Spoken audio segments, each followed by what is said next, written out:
What is going on? Welcome back to the channel. So today we're going to talk to you about Lucid. I want to go over some of the current data points, latest and updates, and everything else you need to know. But first, make sure you guys hit that thumbs up. And with that, let's get right to it. So Lucid is down 0.69%, 212 the low, 217 the high. So it is starting to recover from the pre-market lows. So during the pre-market, it did have a low of $2.10, and during the overnight, hit 206. So absolute bloodbath. A lot of that did come from, I'm sure everyone knows at this stage, Iran getting attacked by Israel. And so that's causing a lot of fear of retaliation and whatever else. But the market is slowly moving higher because of this. And so this meme kind of puts in good perspective.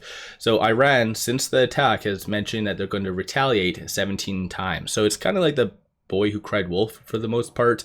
So that's why you are seeing a lot of stocks in the market move higher. Lucid's slowly and steadily moving higher. But as far as updates today, there's a couple things I do want to bring up, one negative and two positive, so a little bit of a good balance. So this did come out yesterday. So it looks as though that it was signed, so that whole EV mandate from California is now quashed. So that obviously is going to impact Lucid. Lucid hasn't really given us any updates on where within the states the sales are coming from, but Peter did mention in a earnings, I believe it was in 2023, that majority is of the test drives and everything does come from California.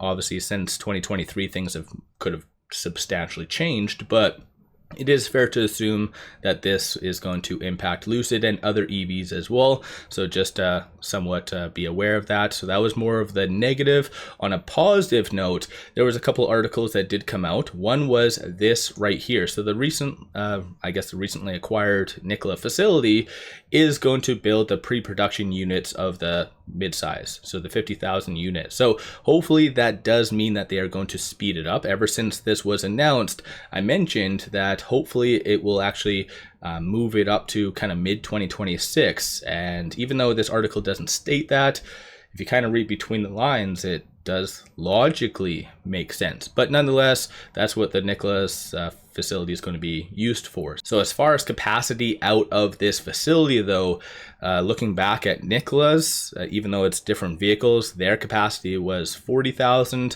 So based on just the size and metrics of the facility, maybe Lucid could tack on another maybe 30, 40, 50, something along those lines. So in theory, going forward, Lucid should have no issue whatsoever with ramping up.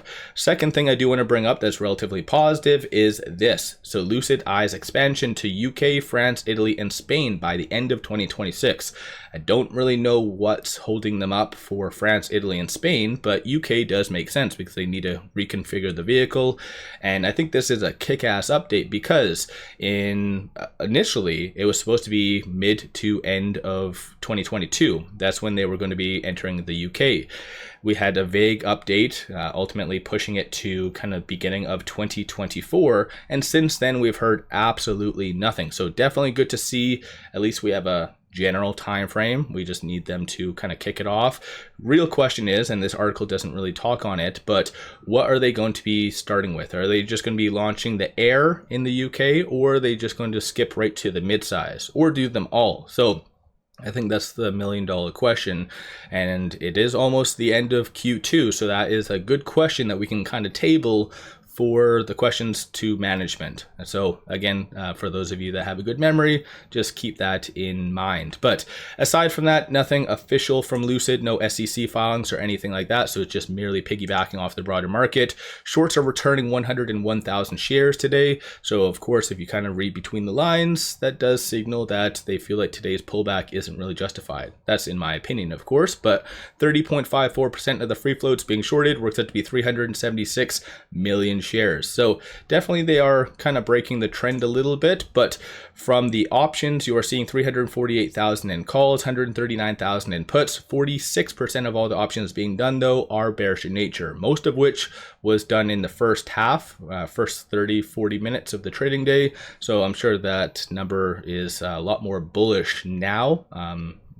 if you kind of subtract that out. But with today being Friday, just take note of this. So you do have 3,000 at that $2 strike price, 19,000 at that $250. So ultimately that 19,000, it's fair to assume that's going to be expiring worthless. That 3,000, you're not going to see any bump up in the price as a byproduct of that. But from the bulls, you see a consensus for it to be above 250/3 going into next week. So that was rather interesting and odd. Based on the bears, you are anticipating for it to be sub $2. So a little bit more give and take. These are all the transactions, or lack thereof, on the secondary market above $100,000. So 1 buy, 3 sells. So majority of the volume being done today is linked to algorithmic trading. Right now, though, with at 215, it is right below this pivot point. So 216 will be a key point to really watch for it to close above today. And then 223, 228 is going to be the following ones. Flip side, 210 and then 205 will be support levels. Aside from what I brought up, there isn't really any articles, no new analyst ratings. Analysts haven't really changed anything for forecasts going forward. So it is now a waiting game. We're just waiting for, I guess, Lucid's Q2 numbers. That's going to be the next big catalyst for them to hopefully exceed our expectations. But until then, we just have to kind of sit tight and wait. So let me know your thoughts on Lucid. Have you been buying? Have you been selling? What have you been doing with Lucid? On a on the chart itself, though, obviously not really much to bring up. Aside from the fact that it is very oversold, and you can see that based on the stochastic RSI. So all in all, I think Lucid just needs to put up more catalysts. I don't want to keep saying that every single video. I mentioned that and kind of talked on it a little bit extensively in my video yesterday, but now it's just a waiting game. But fairly good to see, at least they are expanding and still in discussions for the UK, and as far as plans for the Nikola facility. So let me know your viewpoint. Don't forget to hit that thumbs up and subscribe. I always greatly appreciate that. One final thing, pop over to my Patreon to give buy signals on stocks, options, crypto, many of which have been absolutely on point. Definitely worthwhile to pop over there and take a look. With all that said, appreciate all of you watching.